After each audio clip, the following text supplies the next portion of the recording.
Olá, meu amigo, minha amiga. Estamos de volta com mais um Portal do José. Nesse final de domingão, com muita coisa importante e interessante acontecendo, que irei compartilhar aqui com vocês no nosso encontro de hoje, num dia que certamente está sendo absolutamente normal para você que está aqui no nosso portal.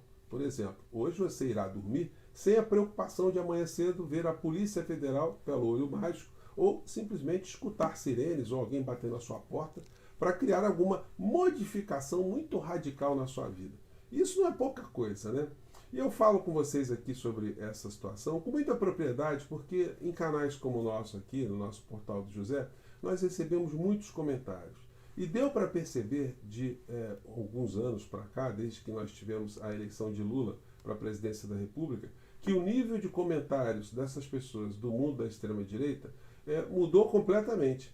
Essas pessoas estavam sendo muito violentas, muito agorentas, elas muito petulantes, muito ousadas, e agora elas estão extremamente murchas, porque elas começam a enxergar que o universo paralelo que elas estavam habitando não estavam levando essas pessoas para lado nenhum. Agora, o mundo concreto é que está prevalecendo. Como vocês já sabem, todos os domingos eu faço uma resenha aqui dos principais assuntos dos jornais dominicais. Eu vou falar com vocês sobre algumas dessas situações, mas eu quero sublinhar essa transformação que a gente passou aqui no Brasil e que, embora tenhamos no nosso país uma extrema-direita extremamente perigosa, eles também começam a ficar extremamente desacreditados e cada vez mais, dentro desse desespero, eles estão tentando se agarrar em algum tipo de salvação. E no caso específico, eles hoje agarram a figura do senhor Elon Musk. Mas será que ele pode mudar alguma coisa aqui no nosso país? Ele, de fato, ele pode criar constrangimentos para a nossa democracia, para personagens da estrutura do Estado brasileiro, para o ministro Alexandre de Moraes e o Supremo Tribunal Federal? Pois bem, essa gente aí está tendo uns pensamentos, no mínimo, estranhos ou ridículos, né? Bom, vou conversar com vocês sobre o que está acontecendo, mas antes de mais nada, quero convidar você que está chegando nesse instante ao nosso portal e ainda não nos conhecia, para que você se inscreva aqui conosco, conheça também os nossos outros vídeos. Se você gostar, compartilhe e recomende, não se esqueça. Dê seu joinha, mande seu comentário e, se puder, se inscreva também no nosso clube de membros. Você que é muito bem-vindo, é muito bem-vindo. Bom, gente, hoje mais cedo, no nosso primeiro encontro, eu comentei com vocês essa situação aqui sui generis, né? Eu não tinha conseguido pegar o nome aqui dessa deputada, né, do parlamento holandês, que tem o nome de Eva Vlaardingerbroek, né? E ela fez um discurso lá, nesse encontro dos extremistas de direita que está acontecendo lá na Hungria, mostrando que o poder, né, econômico, o poder constituído, os políticos, né, aquilo que se chama de establishment, todos estão muito preocupados com uma situação que está em curso no mundo. Aí ela diz o seguinte: aqui está o discurso completo que fiz no CEPAC da Hungria, sobre o qual o establishment está perdendo a cabeça. Eu falei a verdade proibida. A grande substituição não é mais uma teoria, é realidade. Os europeus brancos estão a ser substituídos nos seus próprios países, a um ritmo cada vez mais acelerado. Isso significará o fim da nossa civilização se não mudarmos a situação. Nossa civilização? Quem, cara pálida? De que civilização a senhora está falando, né? E aí eu comentei muito rapidamente com vocês, aí ela diz aqui, né? O que significará o fim da nossa civilização se não mudarmos a situação? Bom, o que ela quis dizer com isso exatamente, né? Enfim, eles estão ali fazendo uma análise, os extremistas de direita, que mais uma vez os problemas que estão enfrentando em suas sociedades têm sempre uma causa externa. Ou é um migrante, ou é um refugiado, ou é um comunista, ou são grupos identitários, ou são as feministas. Nunca o problema é a concentração de renda que faz com que em países em desenvolvimento haja cada vez mais a produção de miséria e pobreza. Em países muito pobres, sem perspectiva para a sua juventude, para as pessoas que têm uma força de trabalho, há sempre uma fuga dessas regiões para áreas onde elas possam conseguir algum tipo de emprego, algum tipo de bem-estar. Bom, O que fazem alguns países, em algumas regiões? Eles investem em regiões que estão sofrendo algum tipo de fuga de jovens, de material humano, de pessoas, né? Para que isso não aconteça, investindo para que essas regiões tenham uma melhor infraestrutura, tenham emprego, cultura, enfim. Porque se a sua vida, na sua vila, no seu bairro, na sua cidade, no seu país, está boa, está relativamente boa, você não tem privação de absolutamente as coisas fundamentais, o que é que vai te fazer sair do seu país para ir para um país estrangeiro com todas as dificuldades que se enfrenta? Então, essa gente tem assim, uma distorção na interpretação dos acontecimentos muito grandes, né? E é muito absurdo a gente ver aqui no Brasil que a extrema-direita se una, né, a esse tipo de pensamento desses extremistas de direita no mundo que não querem absolutamente mudança na estrutura econômica do planeta. Eles simplesmente estão funcionando como ferramentas de distração e de ferramentas de estresse na sociedade para que justamente o modelo econômico que está em curso no nosso planeta, né, especificamente países como o nosso, não seja alterado, não seja afetado. Essa é a mecânica fundamental. E talvez aqui o Portal do José seja o único espaço que tem salientado que a função dessa extrema-direita não é simplesmente criar um discurso de ódio para ganhar dinheiro nas redes sociais, não. A coisa vai mais além e eu tenho sempre chamado a atenção de vocês para esse tipo de reflexão e por isso que eu gosto muito de ler os comentários de vocês, né? Bom, e aí entrando aqui na análise aqui dos principais jornais, como eu sempre faço, né? As manchetes estão muito variadas, né? Porque não teve nenhum acontecimento bombástico, marcante, que atrai a atenção de toda a imprensa no Brasil e no mundo especificamente, né?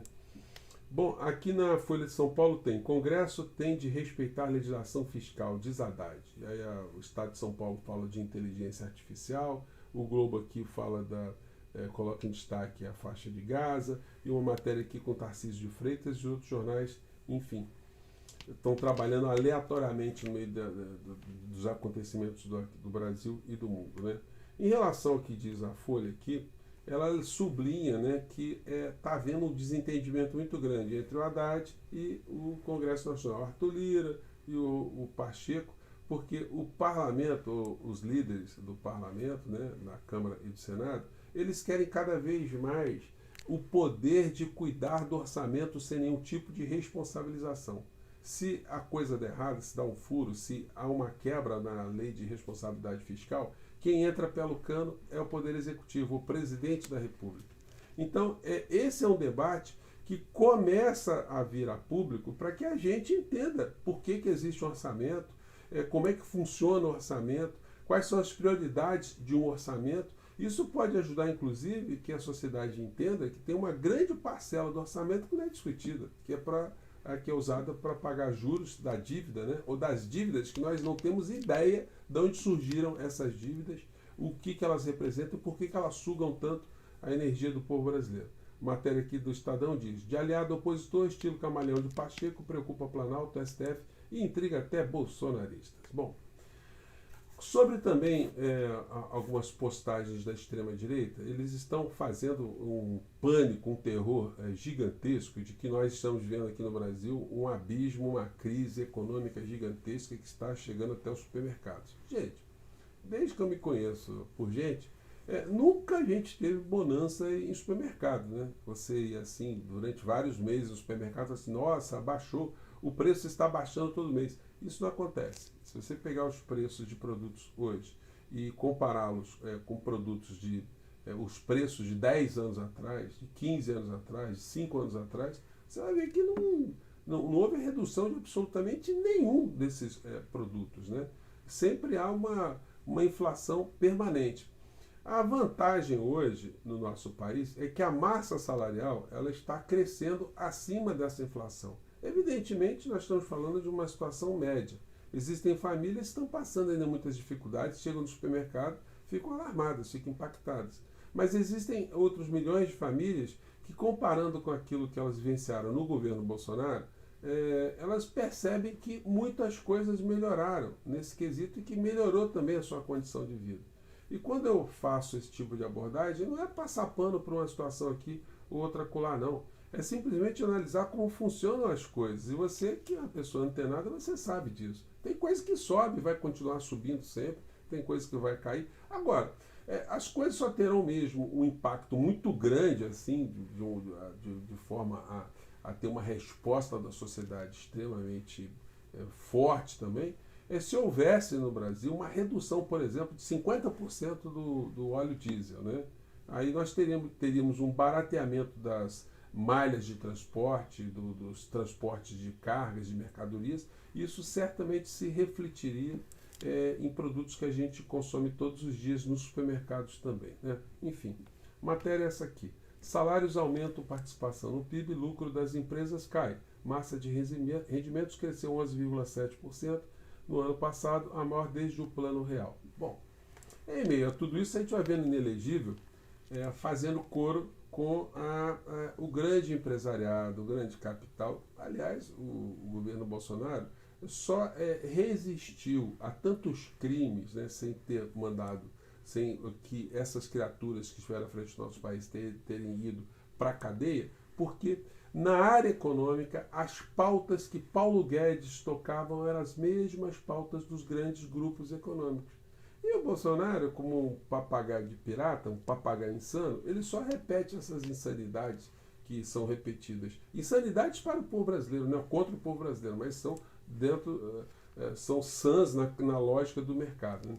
Então ele fez uma postagem aqui dizendo mais uma vez que a desoneração da folha de pagamentos foi instituída para aliviar a carga tributária de 17 setores da economia. E Jair Bolsonaro deu continuidade a tal ação, prorrogando por 2 vezes a medida. Enfim, aquilo que se conecta com o assunto anterior.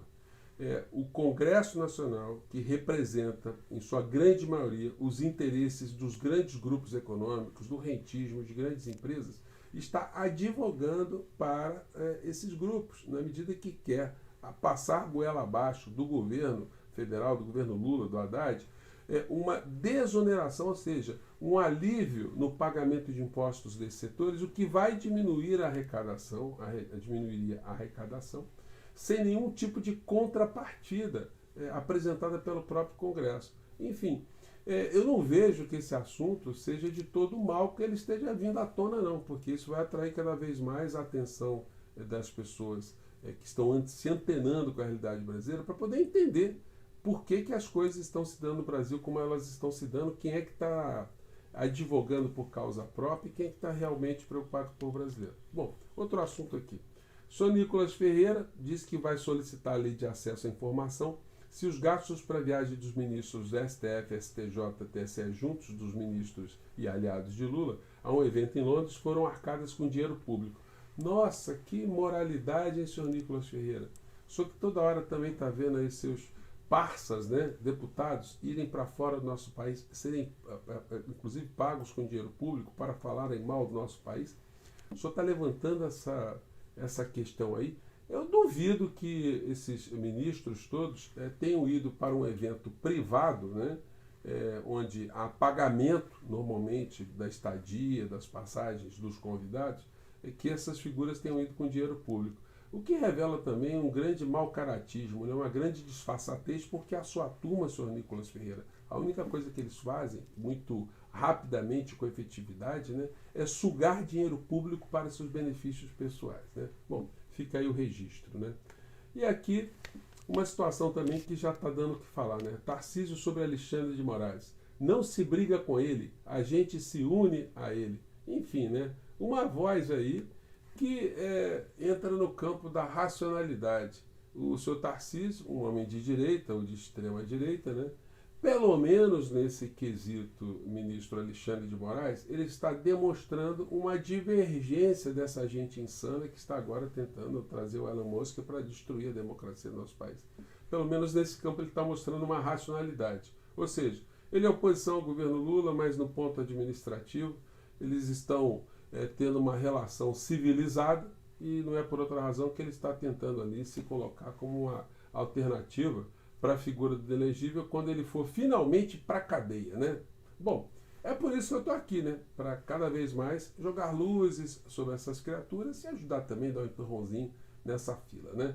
Gente, eu fico por aqui mais uma vez. Um grande abraço. Tenha um bom final de domingo, um bom começo de semana, porque outras pessoas no Brasil não terão, né? Um grande abraço. Tchau.